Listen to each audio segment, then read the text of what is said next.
We love wow. That is the thing about live TV. There's no redo. So but I'm trying again. We live. Whew, these fall allergies are trying to take me out. Uh no, yeah.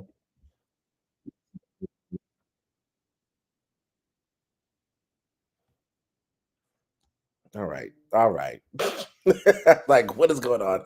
Instagram wants to work this time, and now it's just making a whole bunch of noise. You can't win with these apps, man.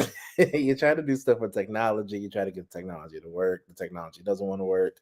I don't know. It's too much. But apparently Instagram is working. Hopefully there's some sound. I always have to remember that you I can't see comments on Instagram unless I go over here. So if you can hear me on Instagram, if you join the live, uh, let me know that you can hear me, and we're gonna go from there. But for those who are coming in, and I told you I was gonna do this today.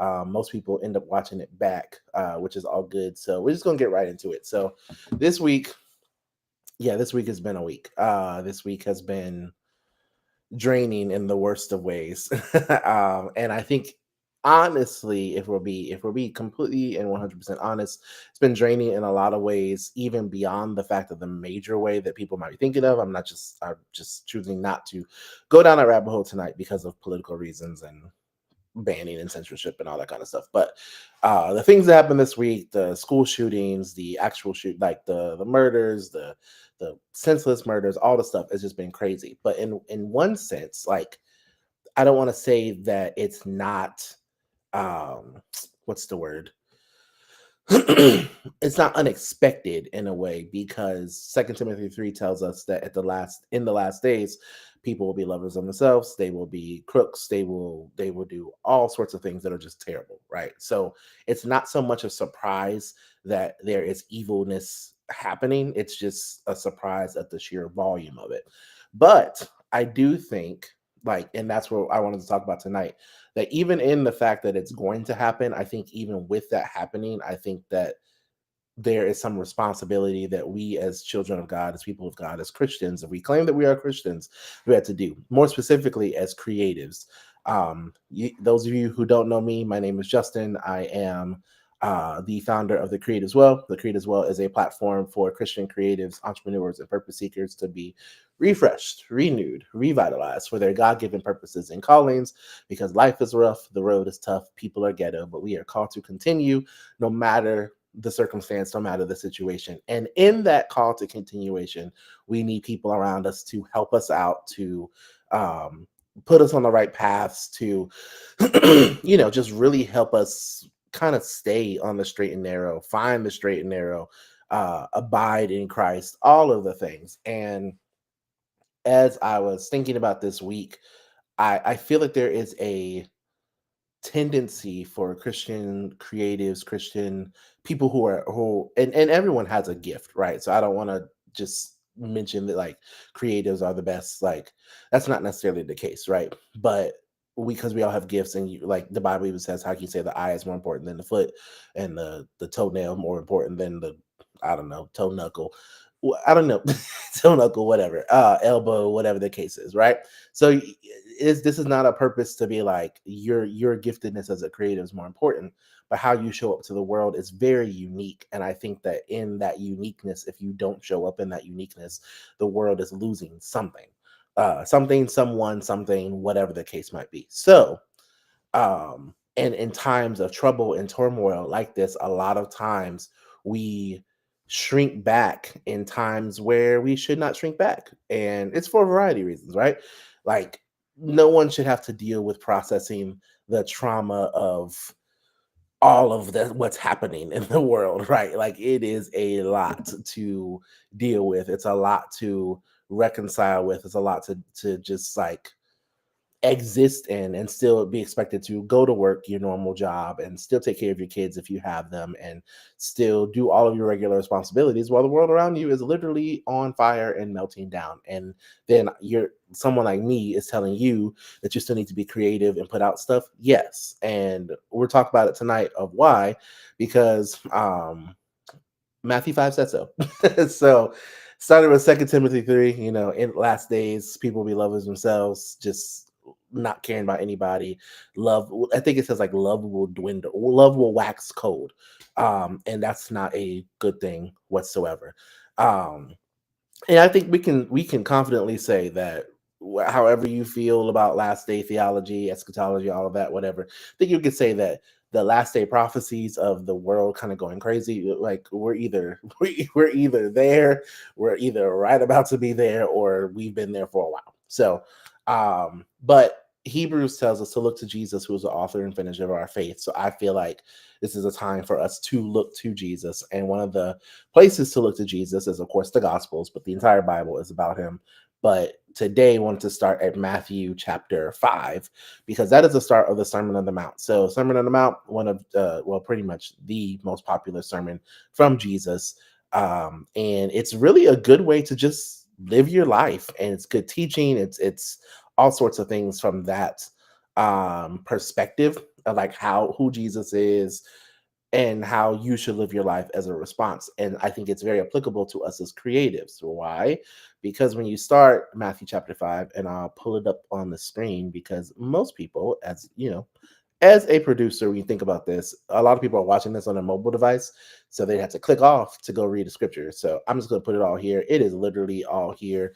Uh, but we're just going to skim through it not skim. We're going to read through it pretty quickly and then dive into it, because I feel like you should go read it on your own afterwards. But anyway, Matthew 5, 1 through 16. Seeing the crowds, he went up to the mountain, and when he sat down, this is Jesus, his disciples came to him.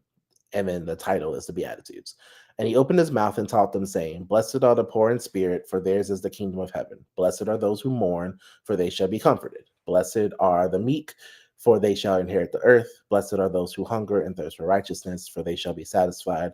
Blessed are the merciful, for they shall receive mercy. Blessed are the pure in heart, for they shall see God. Blessed are the peacemakers, for they shall be called sons of God. Blessed are those who are persecuted for righteousness' sake, for theirs is the kingdom of heaven.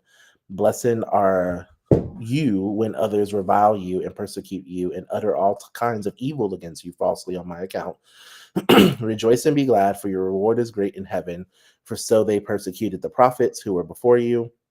And this is the salt and light portion. You are the salt of the earth, but if salt has lost its taste, how shall its saltiness be restored? It is no longer good for anything except to be thrown out and trampled under people's feet. You are the light of the world. A city set on a hill cannot be hidden, nor do people light a lamp and put it under a basket, but on a stand, and it gives light to all in the house. In the same way, let your light shine before others, so that they may see your good works and give glory to your Father who is in heaven. So, I'll start at the salt and light portion, because I feel like that's easier, and that's also like it's just easier. But when they think of salt, of course, when we think of salt, we think of like sea salt, table salt, seasoned salt, like Lawry's, like all your favorite seasonings, right? Um, and they did use salt for seasoning, but they also used salt for preservation back in the day. They used salt for preservation. They used salt for um, healing, and they used salt for currency. Salt was very valuable in the day. So when you read this passage and it's talking about Jesus is saying that believers should be the salt of the earth, he's saying that you are valuable. So as creatives, Jesus is literally saying, like putting this in our term, what you do and what you produce is actually valuable. And so a lot of people get stuck in the trap, especially in times like this where like there's just chaos everywhere, that you feel like you're not valuable, right? Like it's easy to just say like, oh, there are a lot of other people who do what I do, or there's already people reporting on this, or there's already people doing Bible studies, there's already people writing graphics or writing songs or doing whatever about this. Like it's not necessary for me to do it. But in the ancient world, the more salt, the better. Now, of course their salt was different than our salt. Like nowadays, you don't want to put too much salt on your food because then it's too salty. That's not good. However, some people like me like a lot of salt, but hey, that's also not good. um, you need the right balance of salt, which is also a word for the creatives. Like you need a right balance of what you produce in the world, how you produce it, who you present it to, all the things, like how that goes. But yeah, so your ability to create, and whatever you create, it has the ability to heal, it has value, and it has the ability to preserve. A lot of the issues that we are seeing is because Christian creatives are not in their place. Now, this is not like a time to like, destroy people or like guilt people or whatever, but it's just a fact. Like, it is simply a fact. When you're not doing what you're supposed to do, when you're not where you're supposed to be, when you're not taking care of the things that God is giving you to do, stewarding the gifts that He's giving you, then somebody suffers. And so I can't help but think of, you know, that there are certain situations that happen, certain bad things that happen because the right people aren't in place. And I don't ever want to be in a position where me as a creative could have helped to circumnavigate a situation, circumvent a situation to make something better. And then I chose not to do it. Why? Because I didn't want to be where I was supposed to be. I didn't want to do what I was supposed to do. So I think that, like, when we get down to it and when we really think about the seriousness of the callings that we have and the things that we are gifted to do, like, they're not meant for us just to leave them around, right? They're also not meant to be mixed with other people. So mixed with other things, let's just say that way. So, like, iron sharpens iron. Christians are edified and built up by being around other Christians. We are, of course, supposed to be sent out into the world because the whole purpose is, like, you don't just put salt with salt. Like, you put salt on other things, to like have let the salt do the work that the salt is supposed to do. But w- in ancient times, that if they would mix salt with like other um items, chemicals, things of that nature, so it would have different colors and whatever. But because they didn't have the chemical preservatives and the things that we have now, when people would mix salt with things that shouldn't have been mixed with, the salt would actually lose its ability to be salt. Like, it would now lose its flavor. So now it is salt. It still is salt, but it's mixed with something, and it's not in the um in the state that it actually needs to be in to be effective. And so, what are the things that you're allowing to mix with your salt? Is it fear? Is it lack of confidence? Is it shame? Is it guilt? Whatever that thing is that you are allowing to mix poorly with your salt, you need to rid yourself of that so that you can be free to be the salt that you actually should be, the salt that you are designed to be, the salt that you're made to be. Second thing is to be the light. So light is a lot easier to describe. Like, we all know what light is. Like, I have a light in front of me right now which illuminates me. It lights me up. It allows you to be able to see me. It allows you to be able to see what's going on. It allows you to be able to what's up, Nate? It allows you to be able to see, like, to just be in a place where things are lit up and illuminated, right?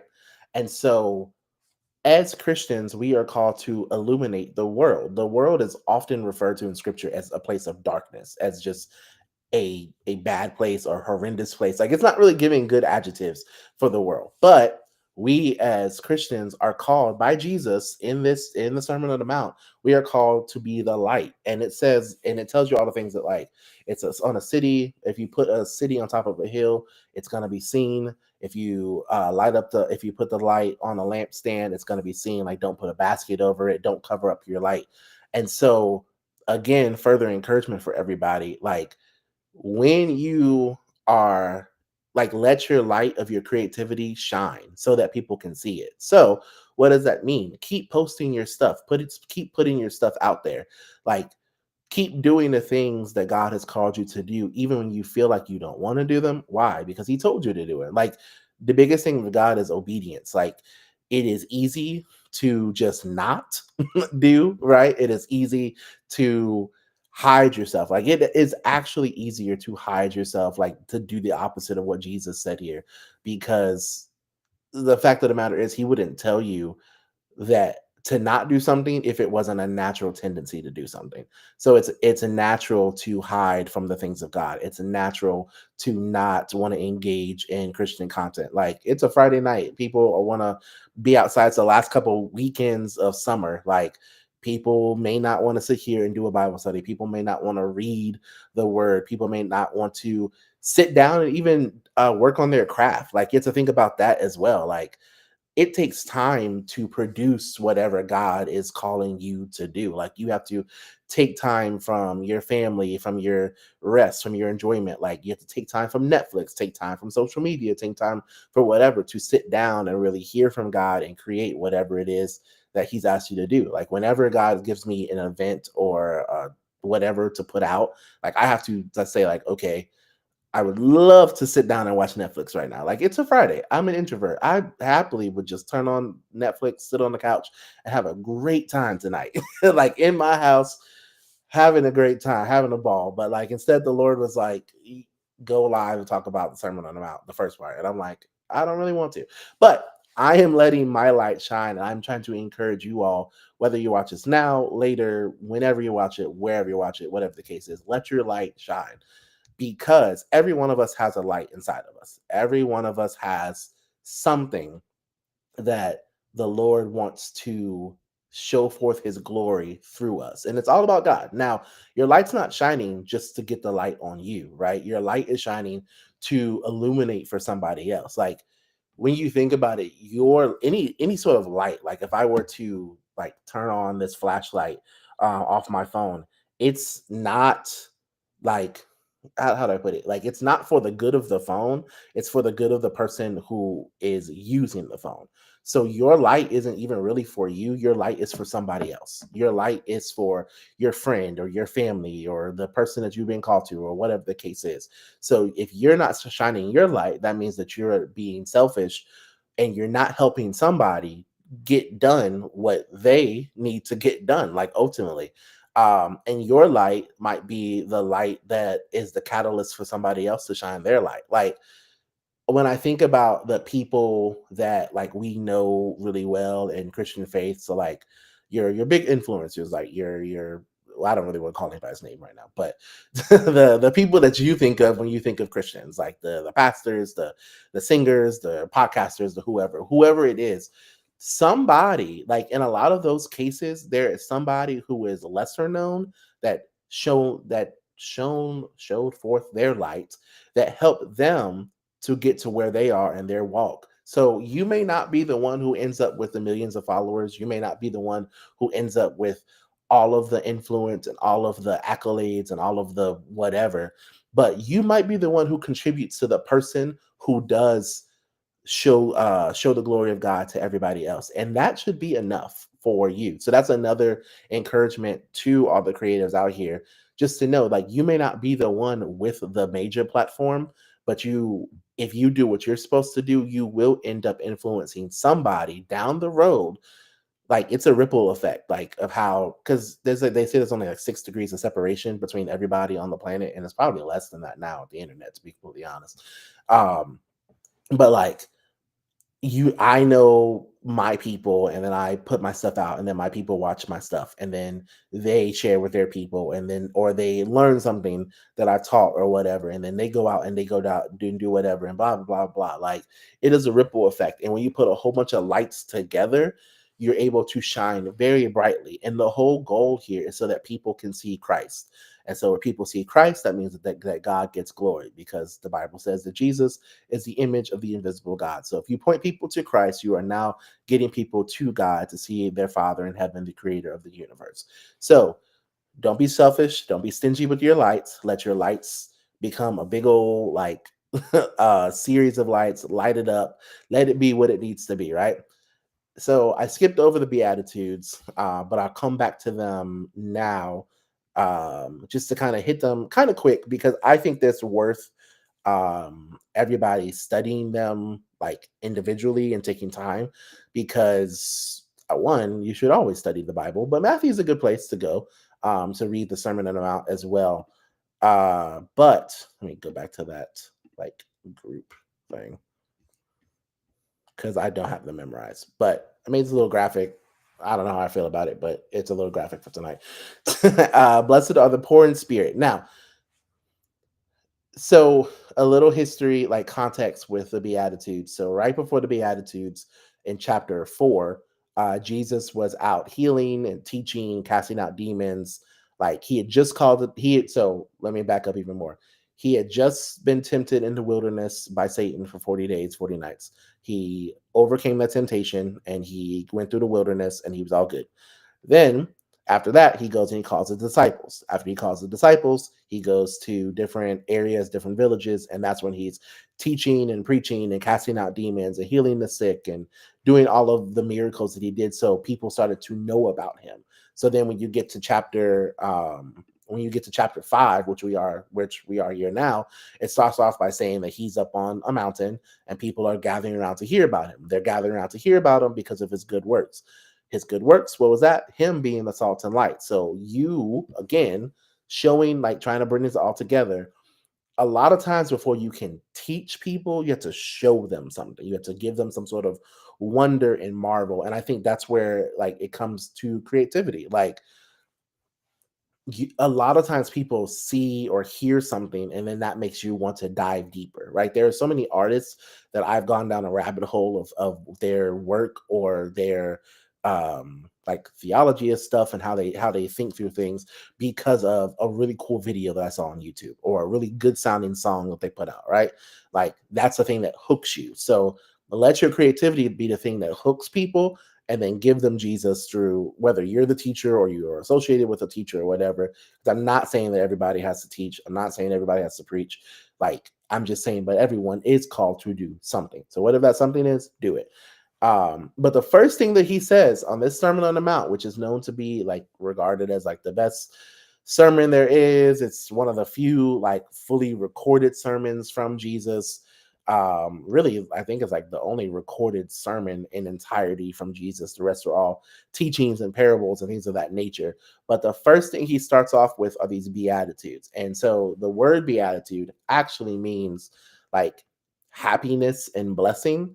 And so when you think about it from like the Greek and the Latin and like the etymology of these words, they are referring to the fact that in order to be happy, in order to be blessed, in order to live a good life, these are things that you need to do. And so it shows that blessed or happy or content or, you know, good to go are the poor in spirit. The first one they start with are poor in spirit. Now, I had to look that up because I was like, what does that even really mean?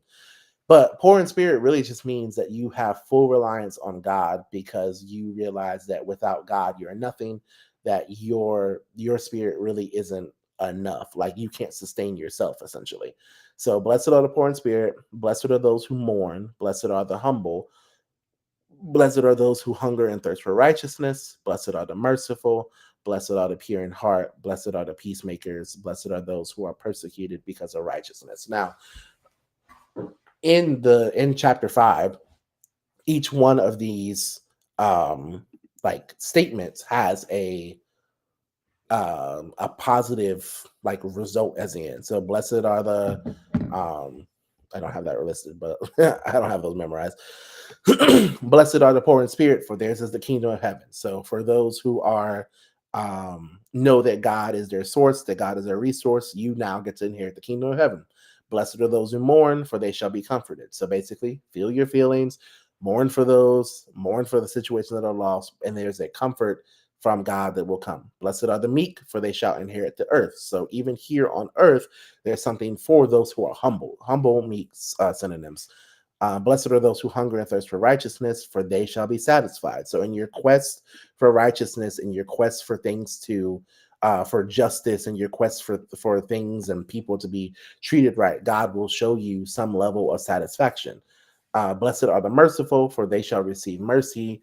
Blessed are the pure in heart, for they shall see God. Blessed are the peacemakers, for they shall be called sons of God. Blessed are those who are persecuted for righteousness' sake. So these are all the things that as Christians, as children of God, that we should be spending our time on. Like we spend a lot of times majoring in the minors, the things that don't actually matter, the things that won't really get us anywhere, the things that won't provide us any satisfaction. But in reality, Jesus laid out the things that we should be focused on. If you want to be happy, if you want to be blessed, these are the things that you should actually focus on: keeping peace, looking for justice, being humble, being reliant on God, all of those things. And there are things that come as a result of it, but you have to focus on those things. And directly after that, he tells you to be the salt and the light of the earth. Like, so Jesus, being the master teacher, being a rabbi of rabbis, being who he is, constructed this sermon, this teaching, in a very specific way. He starts off by saying, like, all these people who are now gathered, who want to hear what he has to say, probably want to hear what he has to say about the law, probably want to hear what he has to say about the prophets, probably want to hear who he says he is. Is he a prophet? Is he the greatest prophet? Is he God? Is he this? Is he that? Whatever. But he, instead of addressing any of the speculations, instead of tooting his own horn of all the miracles that he's already worked and done and made, he decides to tell people how to live their life in a way that will give them joy, and it will give them happiness, and will give them contentment, which is important because as we've been through this crazy week, we need ways to find joy, happiness, and contentment. And the Lord God gave us a written letter from him in the form of a gospel that shows us how we can find our happiness and our joy, our contentment, our blessings, all the above. So that is the purpose of the Beatitudes. Um, Hold on, sorry, mom's calling. um, so yeah, so that's the purpose of the Beatitudes. That's And then right after that, the Lord comes by and he tells them that, hey, you got to be the salt and the light of the earth. You have to be one of the things that preserves the world. And I think that, like, as I'm wrapping up, the last thing that we have to really think about is, as creatives, we have to preserve the world. We have to keep the world together until Jesus comes back. Now, I don't think we're doing a great job of it. I think that we could be doing better, myself included. I said we, like all of us, we could be doing better. The world is pretty chaotic, pretty crazy right now. But I don't think that the Lord in his grace and his mercy would leave us here and not expect us to do something to preserve it until he comes back. Like, we're supposed to work while the day is still day. Like, we're supposed to exhort while the day is still today. Like, it tells us constantly that we're going to be in a state of working until the Lord comes back. So while we are still yet here, it is time for us to do whatever we need to do. So that's really it. I wanted to just kind of touch on that tonight. Didn't want to do too much. Also, didn't really have a whole lot super prepared. Uh, but read it again today. Read it a couple times. Did some good little Google studying and things of that nature. But yeah, so I would say go to church this weekend. Everybody needs to be refilled. If you feel overwhelmed by this week, like, if you like, find somebody to reach out to talk to yeah, just to talk to and whatever. um yeah, find you a good church. If you're in the Woodbridge, Fredericksburg, Stafford, Dumfries, Lorton, Springfield, DC, I don't know, whatever, however long you want to drive. Churches in Woodbridge, Virginia, called the Life Church. It's not my, it is my church, but I am not the pastor. Someone was like, hey, because you like do lives, are you the pastor? Absolutely not. So no, I am just there. I'm a faithful member. But yeah, come on there. Our service starts at 9. There are plenty of churches all over the place. You can find them dime a dozen. Just find you a place that actually preaches about the Bible, which it seems to be more and more rare these days. But anyway, so that's that. I will try to actually like come up with an actual live schedule. So these are a bit more publicized, a bit more marketed, all of the things that I know that they actually need to be in order for them to be super successful. But like I said, people end up watching them afterwards and commenting and doing whatever. So hey, we're here.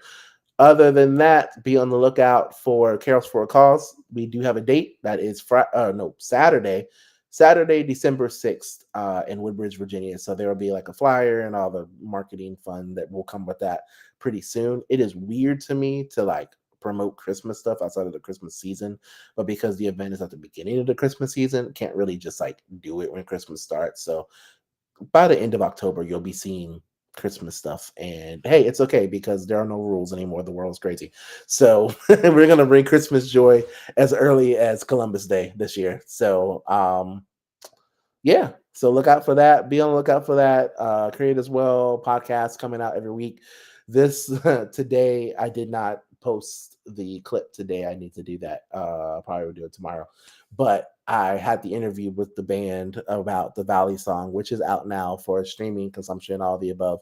And that was a funny interview. That was a funny time with everybody. So you can check that out on YouTube and all that. But and all that, for those who I just saw just join, we talked about the Sermon on the Mount tonight. But well, the first part of the Sermon on the Mount, but the rest of it, please go read it. So Matthew chapter 5 through 7.